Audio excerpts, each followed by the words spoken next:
প্রিয় ভাই বন্ধুরা, আপনারা যে সকল ভাইয়েরা প্রবাসে যান, অবশ্যই এই জায়গাটা 2-3 ঘন্টা আগে আসলে এখানে অপেক্ষা করা যায় এই ঘরগুলোর ভিতরে, অযথা পার্কিং এ বসে না থেকে এর ভিতরে বসে থাকাই ভালো। আসসালামু আলাইকুম বন্ধুরা, আপনারা দেখতেছেন MD Shamim Habib Facebook page থেকে।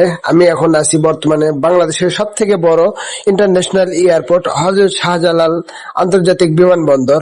প্রিয় বন্ধুরা, আপনারা যারা প্রবাসী আছেন, আপনারা হয়তো বা অবগত আছেন, আপনারা প্রবাসে যাওয়ার সময় বা প্রবাস থেকে ফেরার আগে আপনাদের আপন আপন আত্মীয় স্বজন, আপনজনরা যে সময় আপনাকে রিসিভ করতে অথবা আপনাকে বিদেশ পাঠানোর সময় আপনাকে পাঠানোর জন্য আপনার সঙ্গে যায়, তাদের জন্য হযরত শাহজালাল ইন্টারন্যাশনাল এয়ারপোর্ট বিমানবন্দরে একটি বিশ্রামাগার রয়েছে। আপনারা অনেকেই জানেন, আবার অনেকেই জানেন না। এই যে এখানে দেখতে পাচ্ছেন, অনেকের আপনজন স্বজনরা আসছে তাদের বিদায় জানাতে, আবার অনেককে রিসিভ করতে আসছে। তো আপনারা হয়তো বাসা থেকে 2-3 ঘন্টা আগে আসেন। এই যে এখানে দেখতে পাচ্ছেন অনেক লোক আসছে তাদের ভাই বন্ধু বাবা আপনজনদেরকে বিদায় জানাইতে। এই জায়গাতে আপনারা হয়তো বা গ্রাম থেকে, বিভিন্ন জেলা থেকে আপনারা 2-1 দিন আগে অথবা 4-5 ঘন্টা আগে হযরত শাহজালাল বিমানবন্দরে আসেন।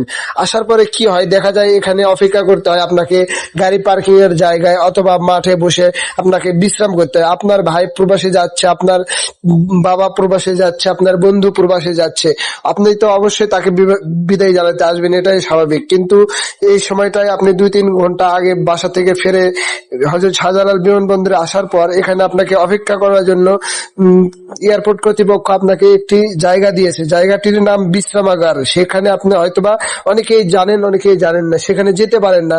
এর কারণে আপনাদেরকে পার্কিং এরিয়ায় বসে থাকতে হয় এবং মশার কামড় খেতে হয়। এই যে এখানে দেখতে পাচ্ছেন গোল চত্বর, এখানে ঘাসের ভিতরেও অনেকে আমি দেখেছি বসে থাকে। এই যে অনেকেই এখানে ঘোরাফেরা করতেছেন।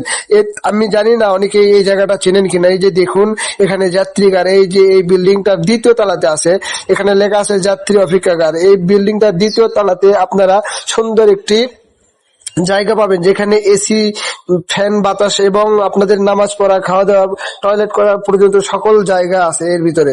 তো আপনারা যারা দূর দূরান্ত থেকে হযরত শাহজালাল বিমানবন্দরে আসেন, আপনারা অবশ্যই এই পার্কিং এরিয়াতে না বসে থেকে আপনারা এদিক সেদিক ছোটাছুটি না করে অবশ্যই এই ভিডিওর মাধ্যমে যে জায়গাটি আমি দেখাইলাম যাত্রী অপেক্ষাগার, এই যে এই বিল্ডিংটায় 2য় তলাতে আপনারা আসবেন। এখানে অনেক সুন্দর একটি জায়গা আছে, জন্য অপেক্ষা করার জায়গা এটা। যাত্রীরা এতে আসে বাড়ি থেকে 2-3 ঘন্টা আগে আসলে এখানে অপেক্ষা করা যায় এই ঘরগুলোর ভিতরে, অযথা পার্কিং এ বসে না থেকে এর ভিতরে বসে থাকাই ভালো।